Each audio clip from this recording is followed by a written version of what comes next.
decidí dar un curso y estudiarlo un poco más profundamente, esta vinculación, ¿no? Sobre todo, no me interesaba tanto la cantidad de referencias que aparecía, sino la forma en que él usaba algunas ideas matemáticas como germen de sus ficciones. Y eso es lo que traté de precisar tanto en las charlas que di en el Malva, como en el libro que escribí como continuación de esas charlas. O sea que el proceso fue una primera charla, una conferencia, un pequeño artículo que apareció en diarios, las charlas que di en el Malva y luego el libro que publiqué en base a las charlas. Claro, claro. Así que fue una búsqueda como una investigación. Fue una investigación a lo largo de varios años, porque bueno, la obra de Borges también fue apareciendo. Por ejemplo, cuando yo di el curso en el Malva, recién aparecían los textos recobrados de Borges, es decir, que aparecieron muchas más cosas que no estaban a la vista sobre la obra de Borges en esos años, que fue alrededor del 2003. Claro, se fue descubriendo en ese transcurso. ¿Y hubo hay algún texto o alguna cita, como dijiste, que me gustó esa frase, que es el germen de algunos de sus relatos? Sí, sí. ¿Algo que recuerdes más en particular que te haya atrapado? Bueno, hay varios. Cuando él escribe el cuento La biblioteca de Babel, al final del cuento hay una nota al pie. Él dice que una amiga, Leticia de Toledo, le hizo la observación de que en realidad toda la biblioteca era superflua, toda esa biblioteca que él imaginaba, porque todos los libros de la biblioteca de Babel podrían caber en un solo volumen, dice, un vademecum de hojas muy delgadas que se desdoblan incesantemente, ¿no? Y esa pequeña observación, que es una nota al pie, yo lo veo como un germen de lo que después fue el libro de Arena. Y ahí está la idea de los números fraccionarios, ¿no es cierto? La tapa del libro de Arena sería el 0, la contratapa sería el 1, y las páginas serían los números fraccionarios entre el 0 y 1, que esa es una idea que él la tenía y que aparece en otros textos.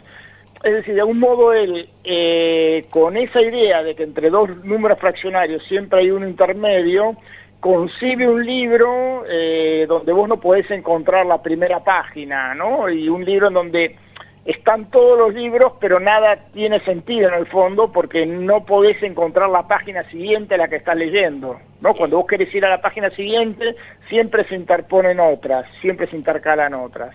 Bueno, esa idea es una especie de representación en forma de libro de lo que es un hecho matemático, que son los números fraccionarios, ¿no? Entre el 0 y el 1. Claro. Espectacular. Bueno, yo te quería consultar sobre el último libro que publicaste, que se llama La última vez, que fue publicado por Planeta. ¿Está inspirado en personajes reales? Mira, en realidad aparece un personaje real que yo la llamo Nuria Monclús, pero en realidad es Carmen Balcells, que fue mi agente literaria durante muchos años, a partir del año 2004, digamos. Es una agente legendaria, muy famosa sobre todo en España, fue la agente de García Márquez, de Vargas Llosa, de Roa Bastos, de Carlos Fuentes, de Julio Cortázar, de Onetti. En definitiva era la llamaban, bueno, como yo la llamo, como digo en la novela, ¿no? La llamaban la tirana de las letras hispanas, los editores, porque era bravísima en las negociaciones, pero los escritores la amábamos, porque bueno, ella siempre peleaba por mejores condiciones para los autores, y por ejemplo, por decirte algo, fue gracias a ella se acabó la cesión de por vida de derechos de autor. Antes la ley española, que también se replicaba en otros países, era que vos vendías los derechos y los vendías para toda la vida. Y ella logró que se cambiara esa ley para que los derechos de autor tuvieran un plazo de finalización, que en nuestros países es entre 5 y 7 años máximo, ¿no? Entonces, esa ley salió gracias a ella, cuando fue una de las batallas que dio cuando era joven, digamos, ¿no? Cuando era una gente joven. Entonces, ese personaje es real, y algunas de las cosas que dice y algunas de las anécdotas que menciono son reales, más o menos reales, digamos. No, todo lo demás, tanto el escritor como el crítico, son ficticios, la mujer del escritor, pero sí hay, yo tomo alguna situación que se dio de maneras parecidas tanto en España como en Argentina, de casos en que un crítico queda expulsado, digamos, de los diarios por hacer una crítica inconveniente, ¿no? Eso, claro. Bueno, hay varias anécdotas similares, hay una en España, hay una en Argentina, y yo invento una, pero en base a eso que sé que ocurrió, ¿no? O sea, los que recuerden el mundo literario de los 90 podrán darse cuenta de a qué situaciones me refiero. Claro, está situado en esa época, ¿no? Está situada en los años 90, cuando todavía los críticos podían decidir muchas veces el destino de una novela, ¿no? Podían consagrar una novela o hundirla con sus reseñas. Como dicen que la realidad supera la ficción, ¿no es cierto? Yo calculo que muchos elementos de la ficción van inspirados, no sé qué te parece, de hechos reales, como acabas de decir. Bueno, en realidad la ficción tiene que seleccionar de la realidad, ¿no? O sea, Henry James tenía un poco la idea de que la realidad es un tanto excesiva y sobreabundante, ¿no? Y todo pasa demasiado rápido, todo se precipita. Y el escritor, decía él, tiene una única ventaja, digamos, en su intento de atrapar la vida, que es que puede dar un paso atrás y seleccionar y reflexionar, ¿no? Sobre aquello que pasó, qué tomás, a qué le das énfasis, a qué le das valor.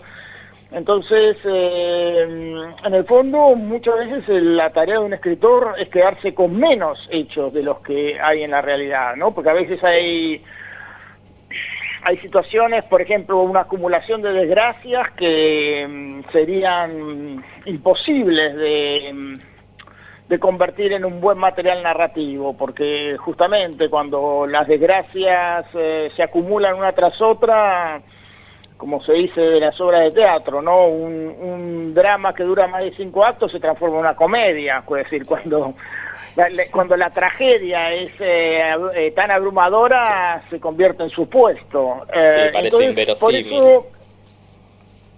Por eso siempre hay que seleccionar en la ficción, ¿no? Sí, me encantó esa frase, atrapar la vida, ¿no? Y seleccionar partes para la ficción, me gustó. Te pregunto sobre el tema de las películas. Hay varias películas adaptadas o basadas de tus textos.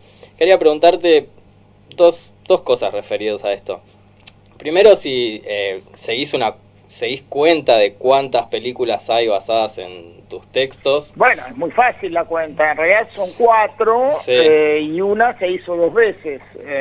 Se hizo Los Crímenes de Oxford, basado en Crímenes Imperceptibles, que la dirigió la Iglesia. Luego El Hijo, basada en mi novela Una Madre Protectora, que la dirigió Sebastián Schindler, se puede ver todavía en Netflix, con Joaquín Furriel y Martina Guzmán. Se hizo La Ira de Dios, también dirigida por Sebastián Schindler, con Diego Peretti. Y Juan Minujín, y Macarena Chaga, la chica, basada en mi novela La Muerte Lenta de Luciana B. Y luego Gerardo Herrero, que fue el productor de Los Crímenes de Oxford, también hizo una versión de La Muerte Lenta de Luciana B que se llamó 7 muertes, y que solamente se estrenó en México, si no me equivoco, y República Dominicana, porque era una coproducción con República Dominicana. ¿Y cómo es la relación entre el autor, digamos en este caso que sos vos obviamente, y el editor al momento de trabajar sobre el texto final? Con el guionista de la película, el director de cine, ¿cómo se maneja? Eso depende de cada proyecto. Por ejemplo, en el proyecto de Alex de la Iglesia, yo solamente leí el guión preliminar, que fue un guión que después cambió bastante, y hice algunos comentarios y les respondí algunas preguntas sobre los pitagóricos, algunas cosas así un poquito técnicas, digamos, y nada más, o sea, no participé para nada en el proyecto. En el caso del hijo me involucré bastante más, pude supervisar el guión, fui a todas las reuniones de tratamiento, pude seguir un poco la discusión de, incluso con respecto al trabajo con los actores, algo de cómo tenían que ser los diálogos. Pedí, por ejemplo, que no hubiera malas palabras dentro de los diálogos. Claro. Para que se respetara un poco el tono de la novela original, ¿no? ¿Quedaste conforme con el trabajo? Sí, ¿Con el resultado final? Sí, con la película de Schindler, El hijo, me quedé muy contento, creo que tiene bastante del espíritu de la novela. Y luego, para el proyecto siguiente de Sebastián, que fue la adaptación de La muerte lenta de Luciana B., leí el guión y, bueno, él tenía una idea muy personal sobre cómo llevarlo adelante, y yo pensé, bueno, voy a dejar que... No me quise meter realmente, o sea, tenía confianza en que digamos, él estaba muy seguro de lo que quería hacer, y yo preferí, bueno, que lo hiciera como le parecía a él. Así que no tuve participación en La ira de Dios. Está bien, el producto quedó igualmente, la película la verdad que es muy buena, muy recomendada. Bueno, gracias. Bueno, Bueno, también sabemos que das talleres literarios, es una de tus actividades principales. ¿Sos partidario de que los escritores se formen en talleres? No estoy ni a favor ni en contra, digamos. Creo que se pueden formar a través de lecturas, de conversaciones y discusiones con pares. Yo tuve un papá escritor y de algún modo él me aconsejaba como lo haría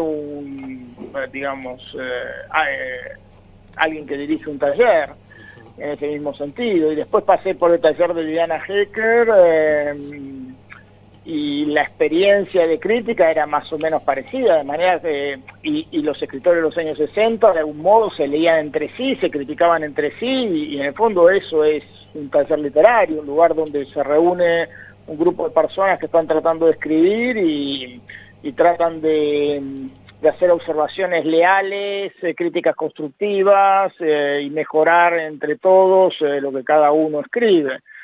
De manera que no creo que sea, ¿cómo te puedo decir? Ni necesario, ni... Me parece que a muchas personas las ayuda, evidentemente. En ese sentido yo estoy muy tranquilo con lo que hago, digamos, dentro de los talleres, porque me parece que la gente realmente mejora mucho cuando tiene la predisposición de escuchar a los compañeros, de escuchar los consejos, de reflexionar. Por supuesto, después cada uno hace en su casa, corrige hasta donde quiere, pero por lo menos tenés una especie de lectura constructiva, franca, leal, que te permite pensar alrededor de tu propio texto. Y de gente que sabe, que ha leído mucho, que puede señalarte textos parecidos, que puede recomendarte lecturas afines, etcétera. Claro. O sea, el insumo no es solo el taller, también la lectura, la charla con los pares, recibir, hay aceptar algo muy importante para mí, que es lo que yo llamo la atmósfera. Ocurre lo mismo en los congresos de matemática, los congresos científicos y en los talleres literarios. Es el mismo fenómeno. O sea, vos te sentís parte de algo que te excede y que te empuja. Viste como hay un fenómeno que se da en las maratones, que yo no lo sabía, y es que todas las personas individuales, yo pensaba siempre, bueno, ¿por qué la gente no entrena 50 kilómetros y va a correr 42? ¿No? ¿Por qué no entrenan una distancia más larga de la que van a recorrer, para después correr más rápido la distancia más corta?